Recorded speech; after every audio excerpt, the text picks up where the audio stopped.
नमस्कार दोस्तों, आज की वीडियो में हम देखेंगे कि कैसे पिताजी के दो मित्र अडानी और अंबानी दोनों की पॉकेट मनी बराबर हो गई है।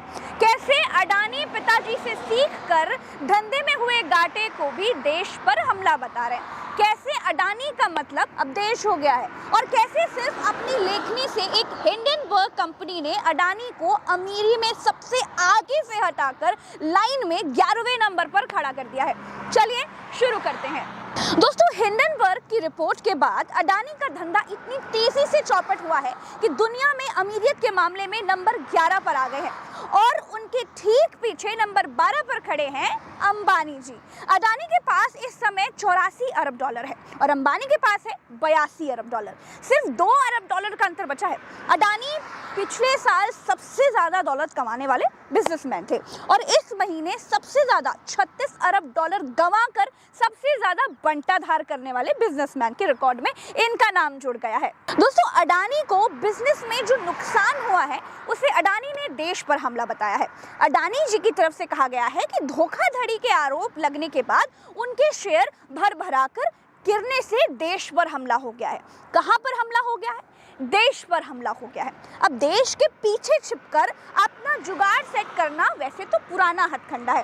पिताजी ने इसका प्रचुर मात्रा में इस्तेमाल किया है, लेकिन अब अडानी ने भी अपनी चौपट होती दुकान देश की छाती पर रख दी है। एक बात और कहना चाहती हूँ, भैया शेयर गिरे तुम्हारे, ये देश पर हमला कैसे हो गया? नोटबंदी में हजारों कारोबारियों की दुकानें बंद हो गई, वो देश पर हमला था क्या? और अगर वो भी देश पर हमला था तो उनको बचाने सोनू सूद की तरह क्यों नहीं खड़े हुए? अडानी का धंधा लड़खड़ाना देश पर हमला कैसे हो गया? अडानी क्या कहना चाहते हैं कि अब देश ये मान ले कि अडानी भैया ही देश है? वाह! आइए अब इनकी देशभक्ति को भी बड़े आराम से समझ लेते हैं। ये इतने बड़े देशभक्त हैं कि कोरोना में अपना एक भी माल फ्री तो छोड़िए, देश के लोगों को कम कीमत पर भी नहीं दिया। कहाँ थे ये अरबपति जब कोरोना में देश लड़खड़ा रहा था? कहाँ थे ये लोग जब मजदूर पैदल चल रहे थे? ये मैं बताती हूँ, ये माल बना रहे थे। आपदा में अवसर वाले पिताजी को बड़े आराम से फॉलो कर रहे थे। ये फॉर्च्यून ऑयल बेचते हैं, चक्की फ्रेश आटा बेचते हैं, बेसन बेचते हैं, बासमती चावल बेचते हैं। क्या किसी को खाने का एक निवाला भी फ्री दिया गया? अडानी भारत में गैस का बहुत बड़ा धंधा करते हैं। कोरोना में किसी का सिलेंडर कम कीमत पर या फ्री में भरवाया? नहीं।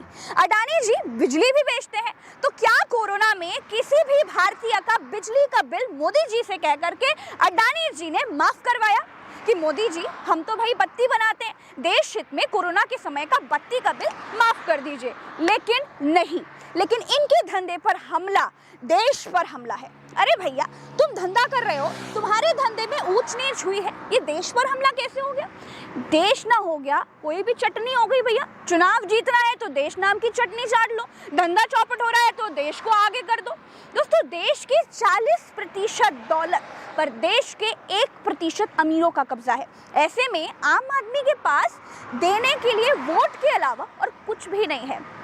ये सब तमाशा बाहर के लोग भी बैठकर देखते हैं और बड़े मजे लेते हैं। वो हिंडनबर्ग जिसकी रिपोर्ट के बाद अडानी के व्यापार की चूल्हे हिल गई, वो कंपनी कहती है कि अडानी ग्रुप ने अपने चेयरमैन गौतम अडानी की संपत्ति में तेजी से हुए इजाफे को भारत की सफलता से जोड़ने का प्रयास किया है। हम इससे असहमत हैं। भारत एक उभरता हुआ सुपर पावर के साथ सुनहरे भविष्य वाला लोकतांत्रिक देश है। हमें लगता है कि अडानी ग्रुप इसे पीछे ढकेल रहा है। समूह ने व्यवस्थित तरीके से देश को लूटते हुए तिरंगे में छुपा लिया है। विदेशी ये बात कह रहे हैं कि अडानी तिरंगे के पीछे छुपकर डाका डाल रहे हैं। भैया, ऐसा क्या धंधा किए हो भैया कि कोई रिसर्च कंपनी आपका धंधा ही बंद कर दे? अमेरिकी फाइनेंशियल रिसर्च कंपनी हिंडनबर्ग की रिपोर्ट के बाद अडानी की 7 कंपनियों का बहुत बुरा हाल हो गया है। अडानी इसे भारत पर हमला बताते हैं। दोस्तों, आज के लिए इस वीडियो में इतना ही।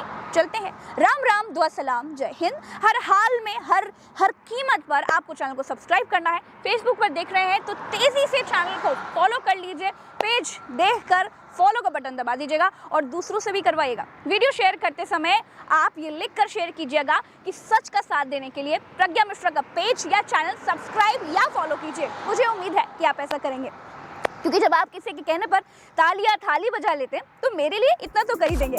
नमस्कार।